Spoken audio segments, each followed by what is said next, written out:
know, as the weather begins to change, more and more of us are spending more and more time right here at Sprout Lake. And although we're maybe jumping the gun a little bit, we are out here today to talk about something big that's coming up, something very, very big, something iconic, the Conic Challenge. And I'm here with the brains behind the Conic Challenge, Mr. Bill Collette. Bill, what the heck is the Conic Challenge? The Conic Challenge, it's a 3-day event happening here in Port Alberni. We're at the location of the swim portion of the event. We're looking at pitting athletes, young, old, small, novice athletes, experienced athletes in an event that features our iconic history here in Port Alberni. And on the lake here, we'll have the Martin Mars water bomber as a backdrop.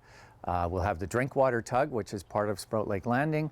On day 2 of our event, we have the bike race versus the Francis Barkley out to Bamfield.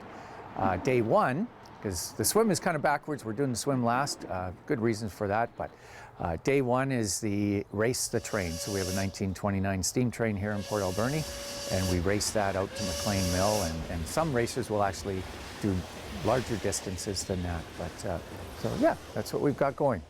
So this is pretty big, and I wasn't joking when I said this is iconic, because it's not a sanctioned triathlon. It's set up for many different skill levels, but this is a huge event aimed at all sorts of athletes. And I got to tell you something. Bill came to us from Parksville, and I think we can all agree that tourism marketing in Parksville looks just a little bit different than tourism marketing does in Port Alberni. How did you come up with this concept of creating this event? Really what happened was we were doing another event. The Chamber of Commerce took over an event in 2016 called the Number 7 Challenge, which is the race the train. And that event was the brainchild of somebody else, a fellow named Brian Callender, who used to race the train in Melbourne, Australia. And in the marketing of that event, we realized that people were thrilled with the idea of racing a train. And we just thought, wow, maybe we can do something even bigger. And so that's what we're doing. And this is, to me, this is brilliant, because we have these wonderful, iconic, there's that word again, pieces of heritage equipment. The Martin Mars water bomber, still operational.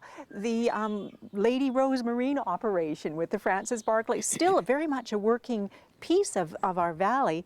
And the Number 7 train, using them to create an event that is entirely different, attracting a totally different group of people. It does, and it's really been a lot of fun putting this all together. The idea came to us in Victoria in October 2015 when we were marketing the Number 7, and we just thought, wow, you know, we can do this. And you know, the bike race to Bamfield, that's very unique. It's a tough road. It's people thought I was crazy, and they probably still do. And I think he's crazy. Yeah. I'm not doing the bike race. The crazy ones are, the real crazy ones are doing that. But no, it'll be a fun trip. We have a great day planned that day with a salmon feast on the beach at Pachina Bay, courtesy of Huayet First Nation. We've got a ton of partners in this.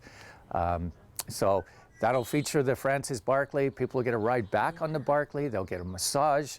It's just going to be great. Okay, so I can't help but think, and I know you and your team, you've been going out to trade shows, marketing this, getting people in advance worked up about this. I can't help but think that they're taking a second look at Port Alberni, because there's something crazy going on here. I think they are. I think they are taking, you know, people are starting to stop. Our visitor counts, as example, are way up over last year already.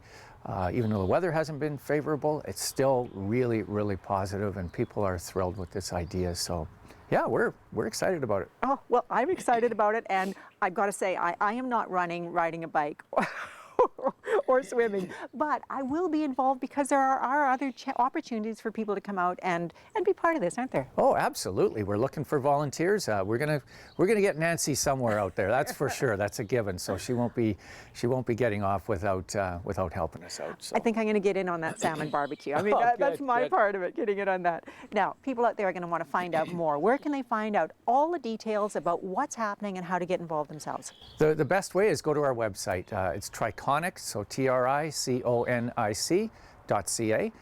Great website. It has everything on there. It has all the information about the event. We've got it in French as well, English. And so you'll see really what we're doing to wrap your head around this whole concept. And so I invite you to go there. call us at the Chamber of Commerce, follow us on Facebook, Conic Challenge, and we think we've got most answers or most questions answered, and if we don't, please give us a call. Excellent, Bill. Thank you so much for telling us about it, and thank you for everything you're doing to market our iconic valley.